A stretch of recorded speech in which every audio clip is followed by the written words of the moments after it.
Mary, I need to tell you something embarrassing. Go ahead. I was in a meeting last week, 12 people. I had something genuinely important to say. I had thought about it, I had prepared, I knew it was a good point. And I waited for the right moment. And then someone else started talking, and I thought, okay, I'll wait for a gap. And then someone else started, and the gap never came. And the meeting ended, and I had said nothing. how long was the meeting? 55 minutes. 55 minutes and 0 contributions. 0. And the worst part? After the meeting, I told my colleague what I had been thinking, and she said, "Oh, that's exactly what we needed to hear. Why didn't you say that in the meeting?" And you said? I said the Wi-Fi was bad. Albert. I know, but here's the thing. It was not a confidence problem. I am confident. I know my subject. I was not afraid to speak. I just did not know how to enter, how to get in. The door was always closed by the time I got to it. And that is the most common meeting English problem that exists. Not vocabulary, not grammar, the mechanics of getting into a conversation that is already moving, the specific language that opens the door before someone else closes it again. Which is what today is about. Completely. I'm Mary. I'm Albert, Leap Talk English, B2 level, real conversation. And today, English for meetings. Every phase, every situation. The language that makes the difference between being heard and being invisible. Word tour at the end. Stay for that. Quick comment question before we start. What is your most difficult moment in a work meeting in English? Entering the conversation? Disagreeing? Presenting? Tell us in the comments. 1 sentence. Okay, let's go from the very beginning, because meetings have a structure, and each phase of that structure has its own language. So let's map the meeting, because a meeting is not one continuous situation. It is several different situations that follow each other, and the language you need in each one is different. What are the phases? The opening, the agenda setting, the discussion, which is the longest and most complex phase, disagreement and pushback, decision-making, and the close, the part where you land on actions and next steps. 6 phases, 6 different sets of language requirements. And most people only know the language for 1 or 2 of them. At best. So let us go through each one. Albert, opening first. You are chairing a meeting, not attending, leading it. What do you say? Most people say, okay, let's get started, or let's begin. Which is fine, functional. But there is a version that does more, that sets a tone and creates a frame for the meeting before anyone has said anything substantive. Show me. Thanks everyone for making time. I know this week is busy. I want to make sure we use this hour well, so let me quickly frame what we're here to decide, and then we can open it up. 3 things happening there. Acknowledgement of people's time, which signals that you respect it. A commitment to efficiency, which signals that you are in control and the meeting will not drift. And a preview, which tells everyone what kind of conversation this is going to be before it starts. That preview is doing a lot. What we're here to decide, not what we're here to discuss. The word decide signals this is an action meeting, not a talking meeting. Exactly. The word choice signals the expectation, and people unconsciously calibrate to it.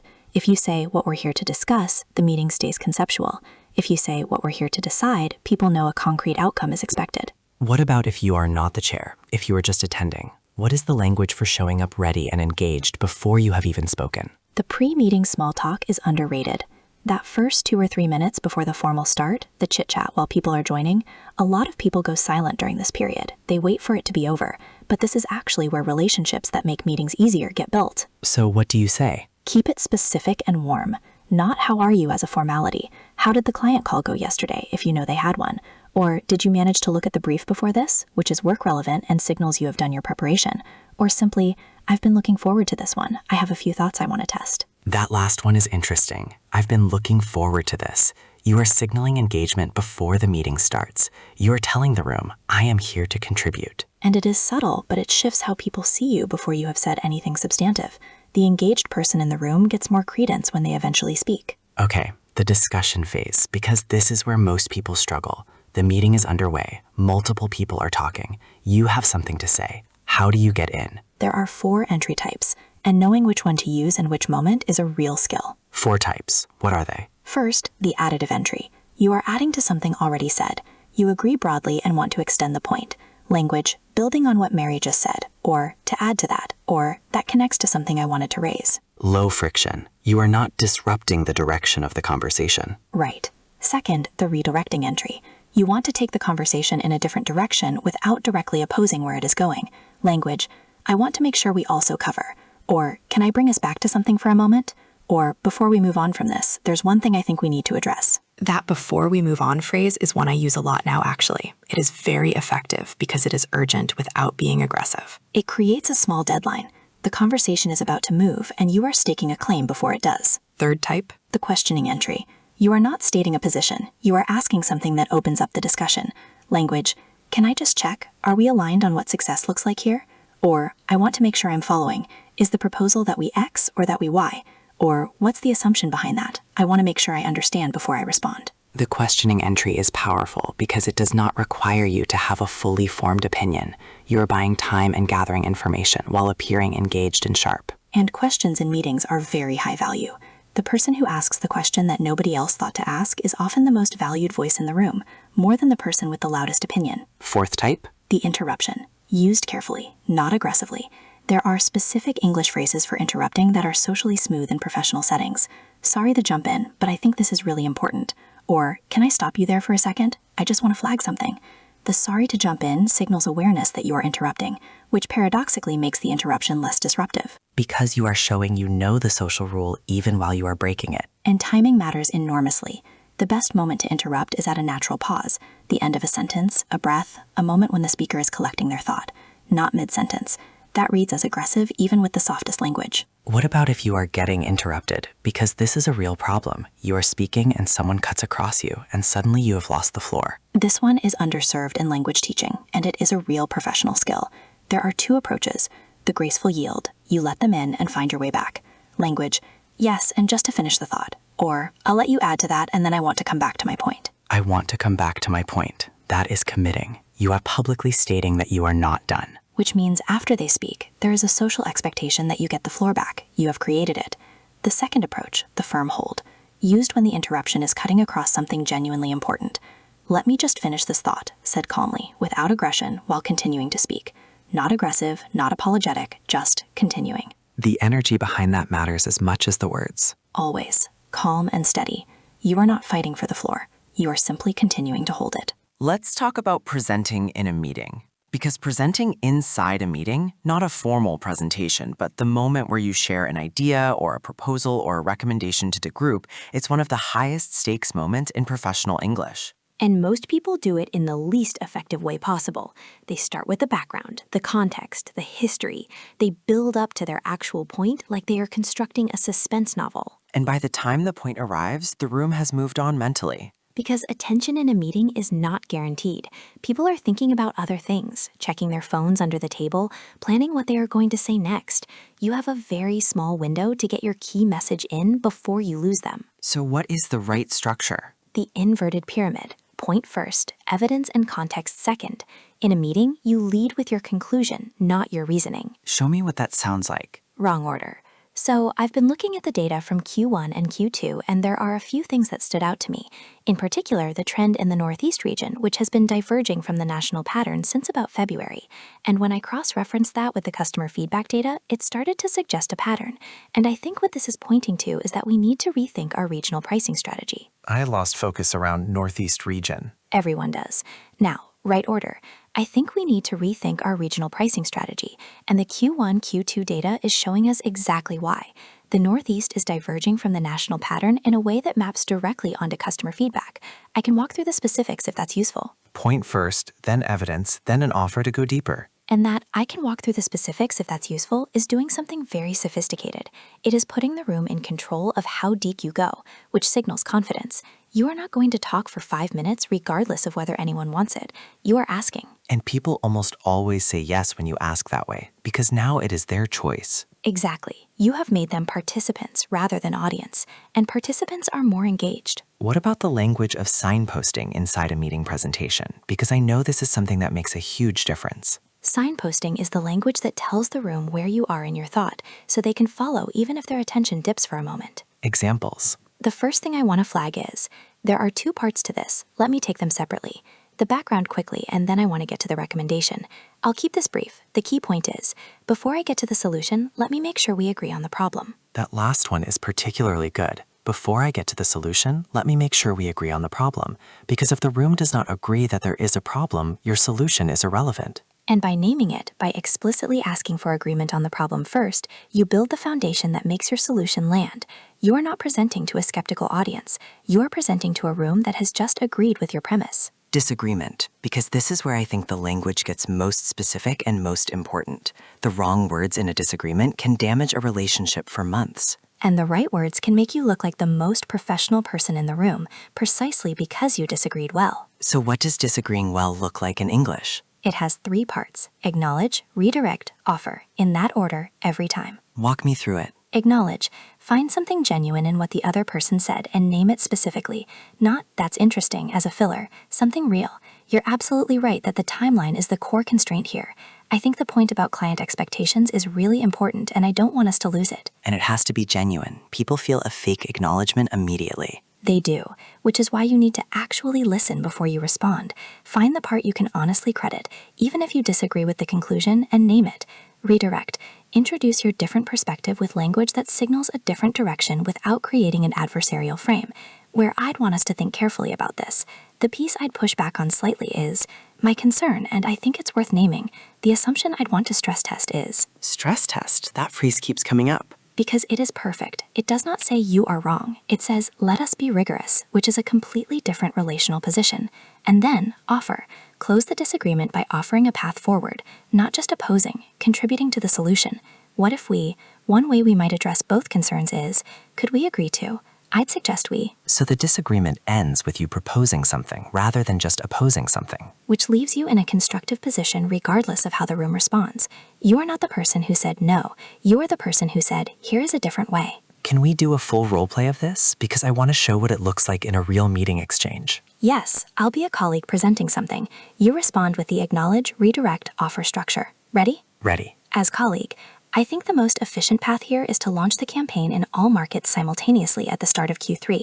It keeps things clean operationally and the messaging stays consistent. As meeting participant, I think the consistency argument is really strong, and operationally clean is genuinely important. I don't want to lose that. The piece I'd push back on is whether simultaneous launch gives us the feedback loop we need. My concern is that if something isn't working in one market, we're already fully committed everywhere. What if we piloted in 2 markets in the first 3 weeks, kept the timeline and the messaging, and used that to validate before the full rollout? Good.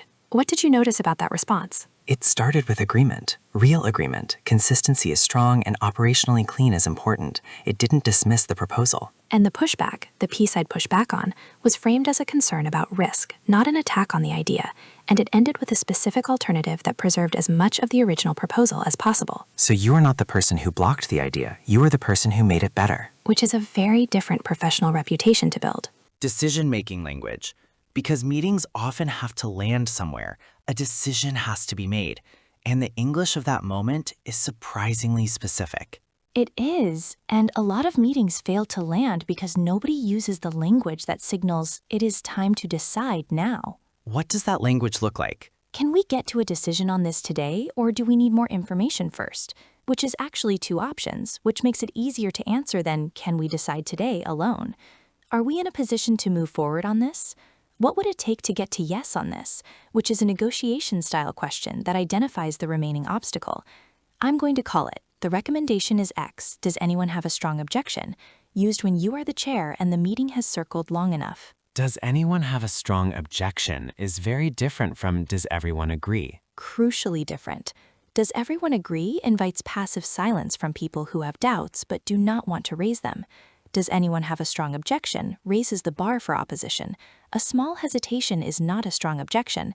It filters for actual blocking concerns rather than mild preferences. What about when a decision cannot be made? When the meeting is going to end without resolution, how do you close that professionally? We are not going to land this today, and that's okay. What I want to make sure we do is agree on what we each need to move forward. What's the one thing that, if you had it, would let you come to a decision? That question, what's the one thing, is enormously efficient.